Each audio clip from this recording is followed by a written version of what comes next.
Hello, good day everyone. I am your teacher in Nstp. I am Elizarico Pingad Makaling. And today we'll be discussing about disaster management and emergency safety measure. Okay, so before we're going to go to our lesson, let's go first with the what we call the lesson objective. So what are the objectives of this lesson? First, letter A, define disaster management. Letter B, identify the Philippine disasters, man-made and natural disasters. And letter C is discuss the role of the youth in disaster preparedness. Alright, it's clear? Now let's go with the first, the definition of what is disaster. Let me read, guys. It is a disturbance of a normal condition, whether man-made or natural. This will cause damage to lives, properties, and geographical contour of the area depending on the magnitude effect. So you can see here in the definition, in the first sentence, my dear students, that here it is a disturbance of a normal condition. Of course, when we speak about disaster, then of course it speaks about the disturbance. It speaks about the the against the peace and order of a certain to the certain community. Okay, whether man-made or natural. Okay, next. Okay, now disasters happen when communities alone cannot manage an emergency resulting from hazards using their own resources. Thus, the community requires external assistance because the damage and destructions exceeds their abilities and capabilities. Please take note of this, my dear students, that you can see here that a community requires external assistance because the damage and destructions exceeds their abilities and capabilities. So it already exists. I'm supposed to be, exceed their abilities and capabilities. Okay, next. Disaster management includes the development of disaster recovery plans for minimizing the risk of disaster, recovery plans for minimizing the risk of disasters and for handling them when they do occur, and implementations of such plans. So therefore, please take note of the word plan here. So we are going to plan, okay? So if in case that we know already that there is incoming a disaster, then we have to plan. So there should be a disaster recovery plan. Take note of this word, disaster recovery plan. So for us to minimizing the risk of disaster, so we cannot stop the disaster actually, but we can minimize the risk. Take note of the risk. Okay? So disaster management usually refers to the management of natural catastrophes such as fire, flooding, or earthquakes. Okay? Now, according to ASEAN agreement in the year 2005 means there is a conceptual framework of elements considered with the possibilities to minimize vulnerabilities and disaster risk through mitigations and preparedness to avoid the adverse impact of hazards within the broad context of sustainable development. So this was already agreed, no? There is already an agreement. So that is a good thing, no? That nangyari noong unang panahon dahil nung 2005, because there is already a conceptual framework already of elements considered with the possibilities of minimize vulnerabilities. So this agreement speaks about on how to minimize vulnerability of the disaster risk through mitigations and preparedness to avoid adverse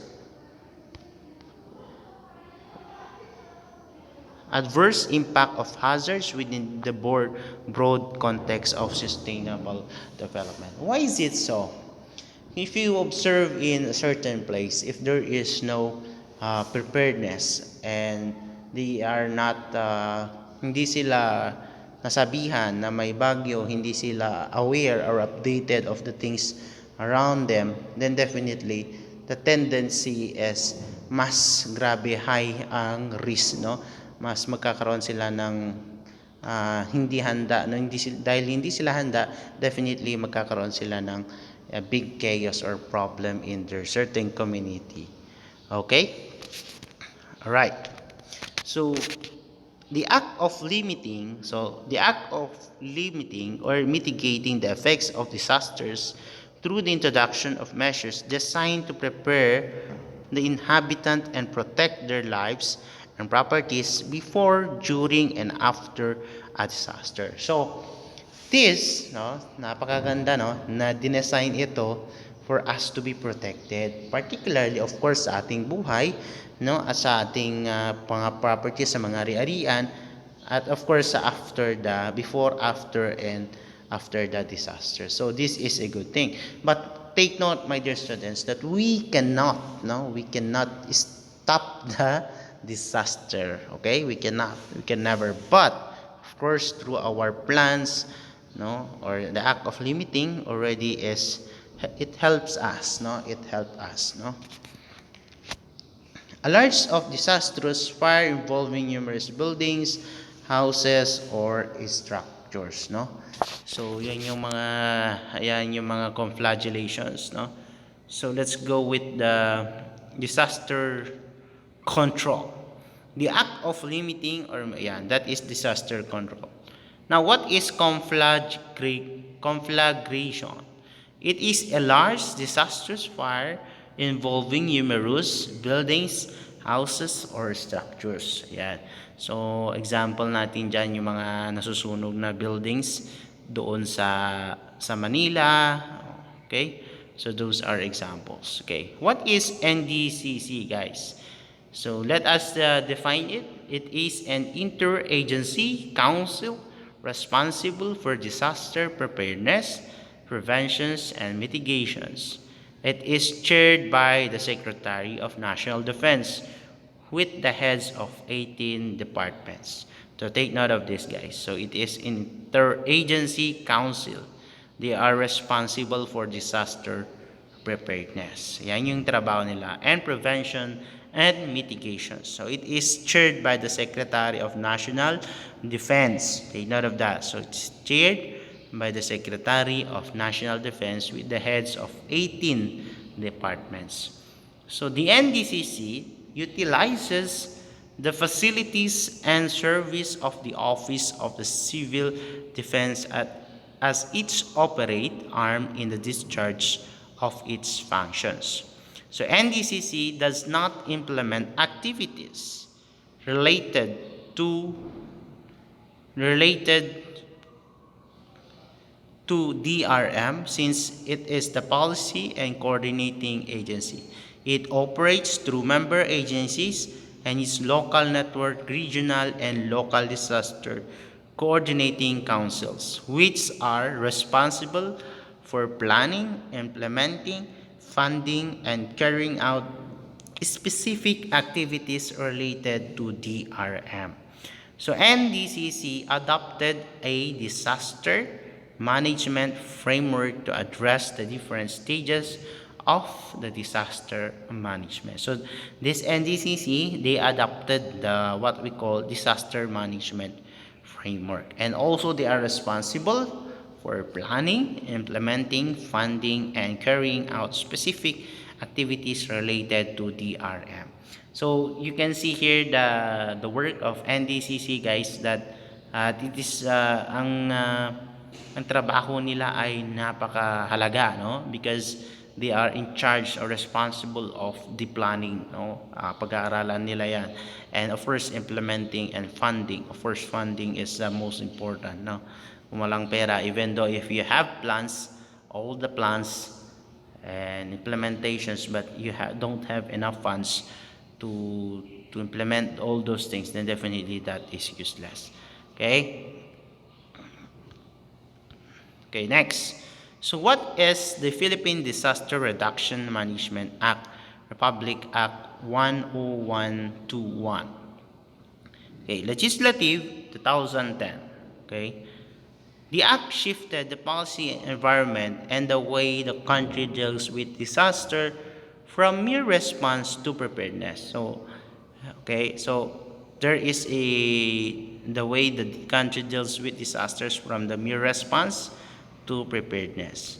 And Republic Act 10121 provides a comprehensive all-hazard, multi-sectoral, interagency, and community-based approach to disaster risk management through the formulation of the National Disaster Management Framework. And Republic Act 10121 provides for the calamity funds to be used in support of disaster risk reduction or mitigations, preventions, and preparedness activities for the potential occurrence of disasters and not just for response relief and rehabilitation efforts. So, you see here that it provides the calamity fund. Take note of this. So, sa kanila galing yung calamity fund na usually na nare-receive natin. Okay, so for example, there is a problem in a certain place, no? And then nag-declare sila, no?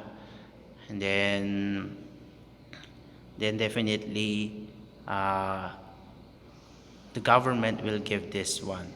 So this is under section in the Republic Act 10121. Okay? So relief, rehabilitations efforts, yung mga binibigay nila pagkain, yan yung kaya meron tayong karapatan. So lalong-lalo na kapag tayo ay biktima ng sakuna o disaster.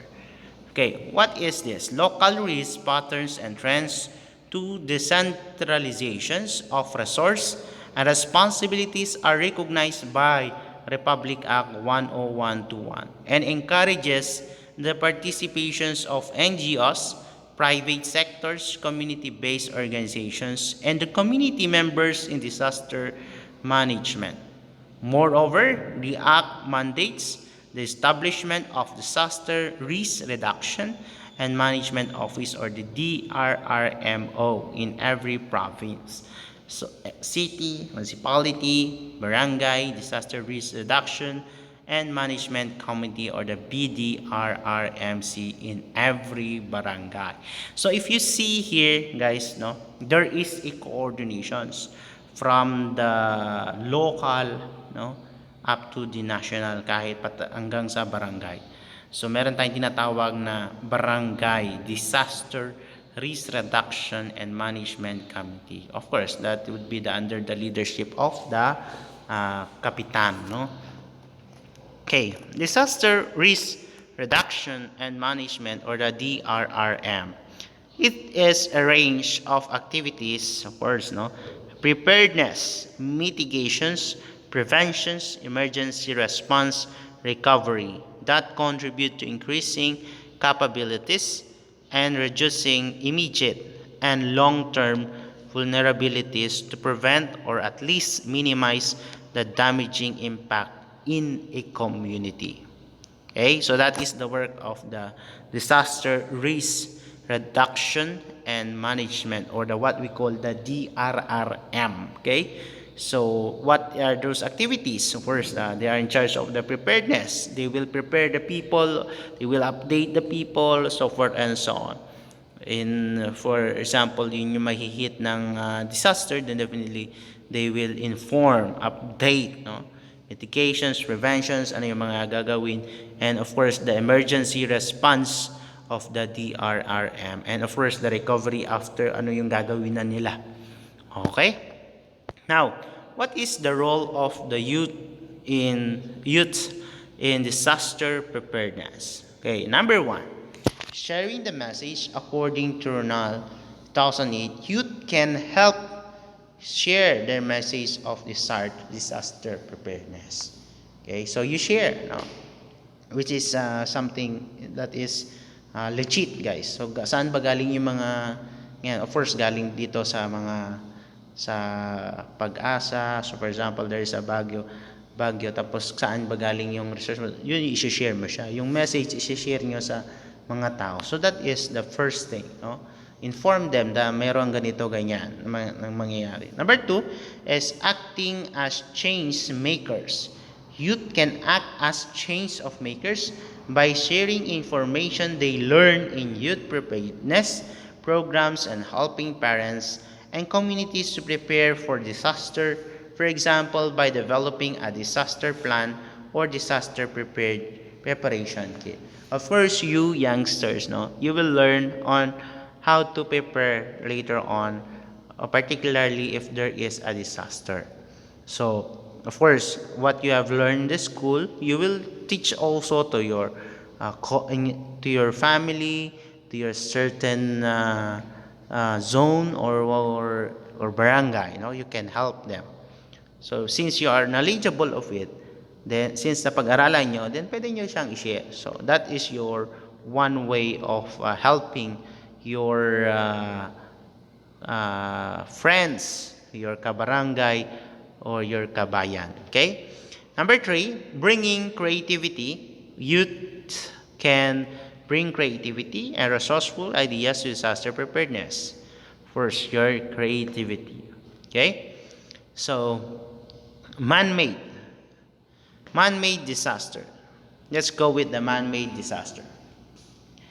It is caused by an untoward human activity resulting to damage to properties and loss of lives. Below are some examples man-made disasters with corresponding preventive measures. So, there are 3 categories, guys.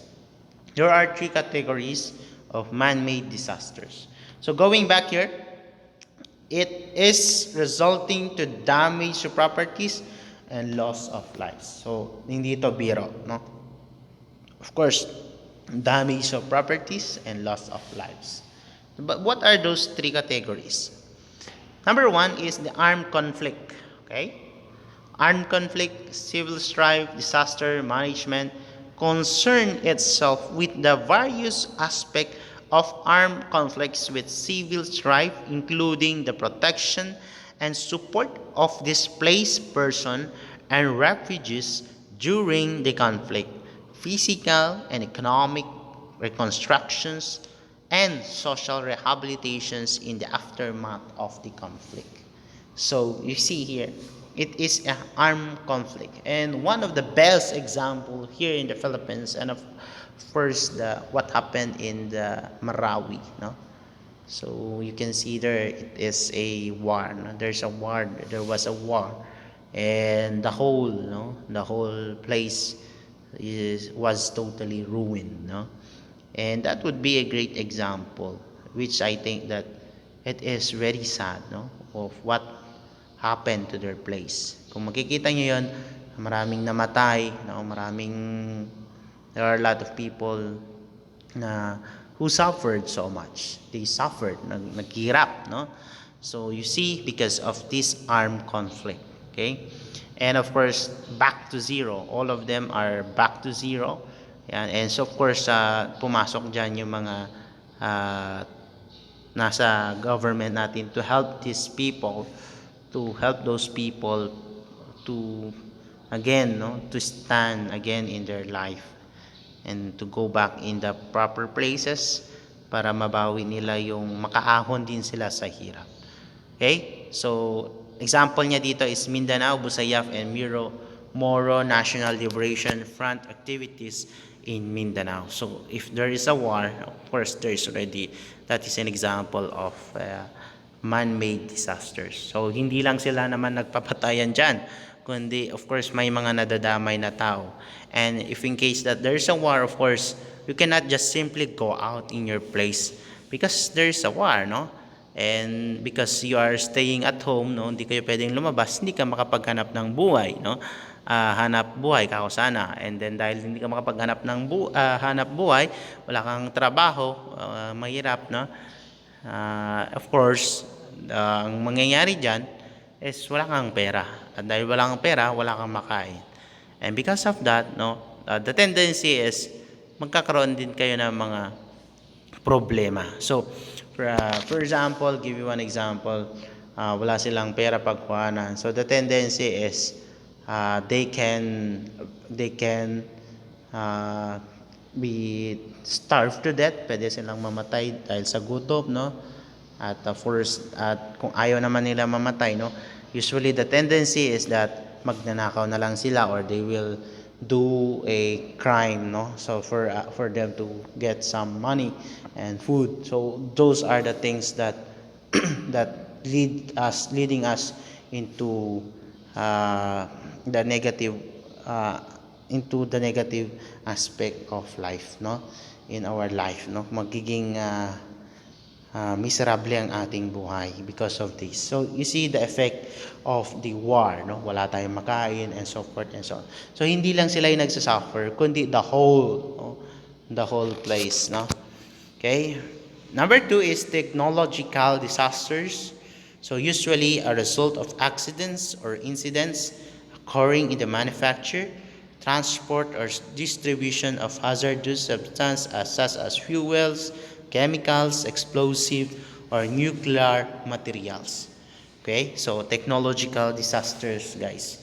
So, okay, so those are examples. Okay, so number 3 is disaster in the human settlements.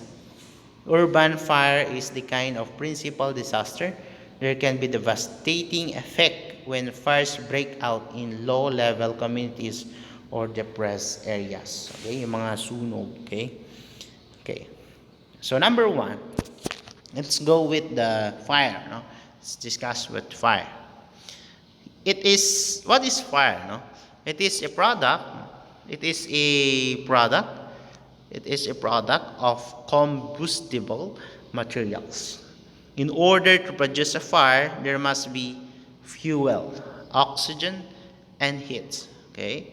So it is a product of combustible materials.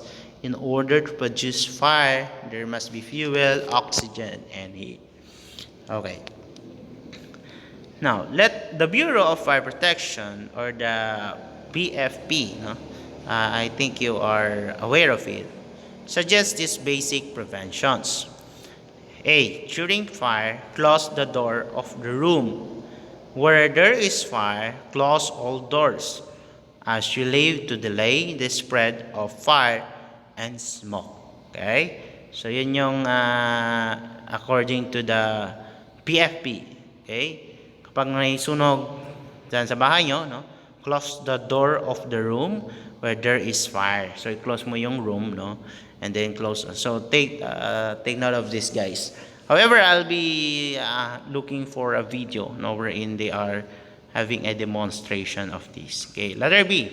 Make sure to use the back of your hand in touching hot objects. So, back of your hand. I cannot show you, no, because my camera naka-off siya. If it feels warm, stay on the other side. Letter C.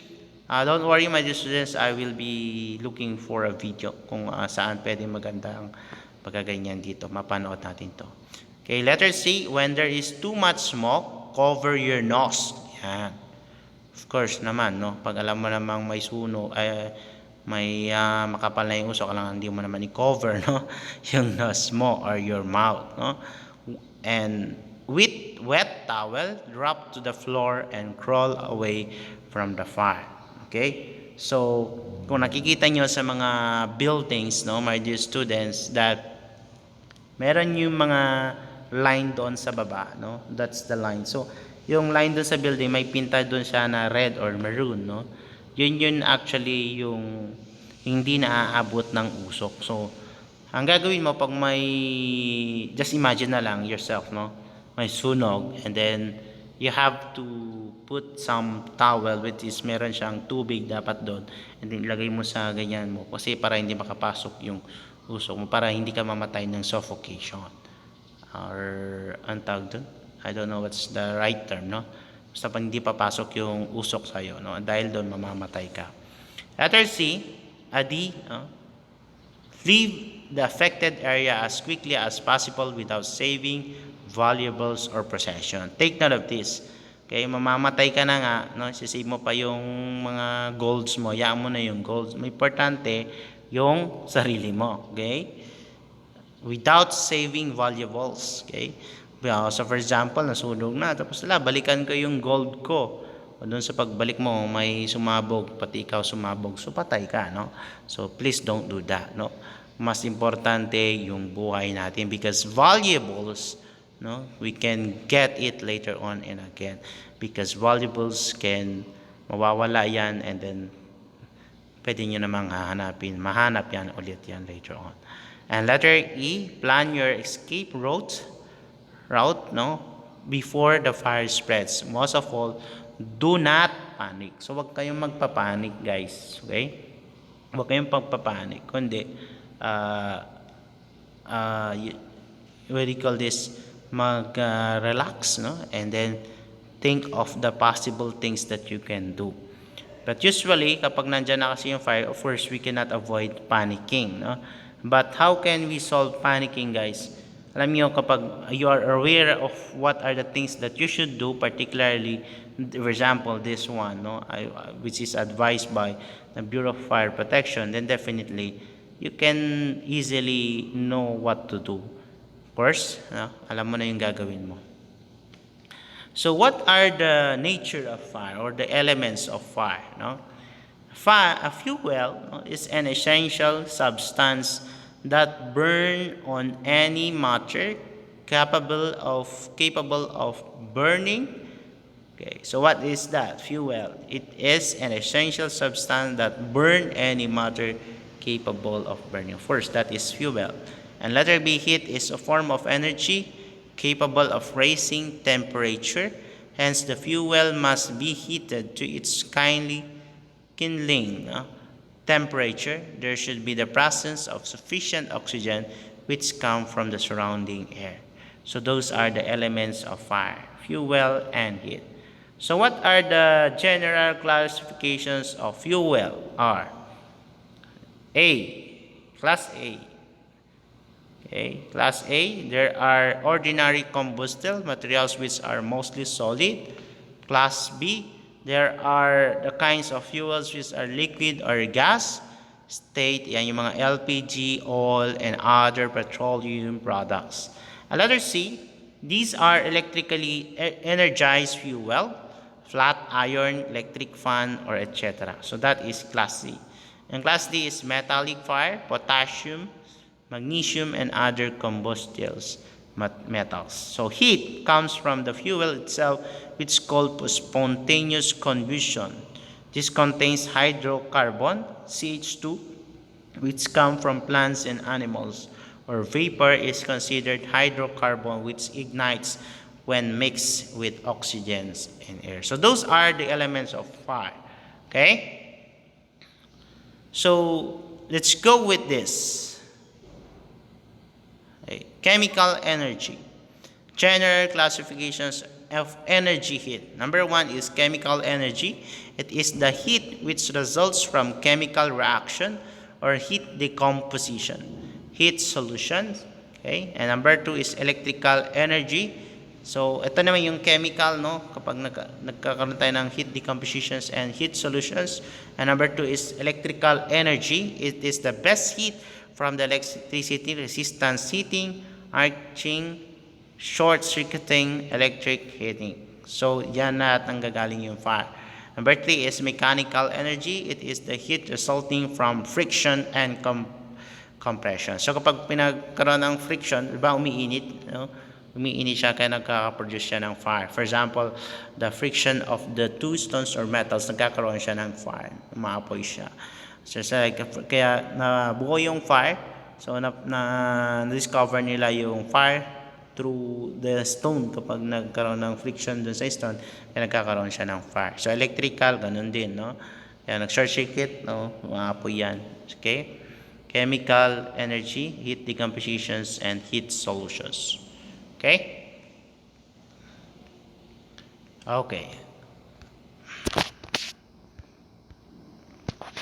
Okay, so what are the stages of fire? Okay, so there are stages of fire, my dear students. Incipient stage, there is no visible smoke or flame. So that is what we call incipient stage. So parang there is no visible smoke of flame or flame I should say. So hindi nakikita yung smoke, puro apoy lang nakikita. That is incipient stage. Number 2 is smoldering stage. There is smoke but no flame. Take note of that. Ay, number 1 is there is no visible smoke. Wala siyang smoke. Pero, or at apoy, wala pa. No? Incipient stage, wala pa yon. Parang may naamoy ka pa lang siguro. No? So there is smoke. Smoldering stage is there is smoke but no flame. So meron ka ng nakikitang usok na pero wala pang apoy. Okay? So that is smoldering stage. Number 3 is flame stage. There is an actual fire and it builds up in the air. So nakikita mo na talaga yung sunog na talaga, no? Yung apoy. And number 4 heat stage. There is uncontrolled spread of superheated air. Okay? So those are the stages, guys, no? Incipient, smoldering, flame stage, and the heat stage kung talagang nagkakalat na nasusunog na lahat yung buong bahay. Okay? Next, most common sources of fire. So, saan ba nanggagaling yung fire na yan? So, arson, no? Lightning, kitchen grease, flammable chemicals, electrical short circuits, debris burning in forests and neglected camp, yan, and overheated electrical appliances. So, please take note of that. So, ganyan, no? Kaya we should, usually sa atin is appliances, no? I don't know if you heard the news on the naiwan nila yung apoy doon. Kaya nasunog yung, sana ba kasi yung place. Okay. Basta there's a place wherein nag-camping sila, naiwan nila yung fire. And then the whole forest was burned. No? So, ganun yun. So, debris burning in forest and neglected camp. Electrical short circuits. So, for example, nagkaroon tayo ng short circuits, no? Yan, dyan din nagkumpisa yung sunog. Just like in Tugigaraw, no, there was fire, no, na nangyari doon sa bahay nila. Nasunog yung bahay because yung appliances, no, ay old na at nagkaroon siya ng problema sa wirings niya. So, first, lightning too. Okay? Lightning yung yan. And arson. Okay? So, classes of fire, how they are extinguished. Okay? Class A, materials, wood, cloth, paper, trash, and upholstery. Use water to extinguish. Class A, fire, soda, acid, or foam extinguishers. So, yan, wood, cloth, paper, trash, plastic, and upholstery. Ang sagot lang dyan ay tubig, soda, acid, or foam extinguishers. Okay? Class B, fire occurs out of flammable liquids and gases as gasoline, oil, grease, paints, kerosene, solvents, and etc. So you can see there, no? Fire occurs out of flammable liquids, gases, such as gasoline, oil, grease, paints, kerosene, solvent, etc. Use, ano yung sagot? Use dry powder foam, vaporizing liquid or carbon dioxide extinguishers. For Class B fires, don't use water. On Class B fires, it will speedily spread the fire. So, huwag kayong gagamit ng tubig kasi magkakalat lang yung ganyan. So, kung papansin nyo, yung apoy, lalo na pag gasolina, kahit tubig yan, kapag yun, masusunog pa rin. No? Mas lalong kumakalat yung apoy. So, Class C, ang gagamitin daw is dry powder, foam, vaporized liquid, or carbon dioxide extinguishers for Class B fires. Okay? Give you one example later on. Class C, this kind of originates from energized electrical equipment, fuse boxes, wirings, and appliances. So, anong gagamitin mo? Using water should be avoided. Wag water, as it may cause shock or fatal electrocution. Of course, no? Tubig yan. So, baka makukuryente ka, no? Matetepok ka, no? And Class D, combustible metals are the sources of Class D fires such as magnesium, potassium, and sodium, and other materials. Okay? So, as for today, guys, no, I will end up there, no, and then I will continue the discussion by next meeting. So for today, class, I would like you to to read carefully, and if in case that you don't understand, you can watch it, and you can may ask me a questions in the group chat. Okay. Okay, so for today I'll be giving you or uploading a video, no, which is you're going to make a reflections or insights of the video that I will be uploading in your LMS. Okay, so once again, good day and God bless you.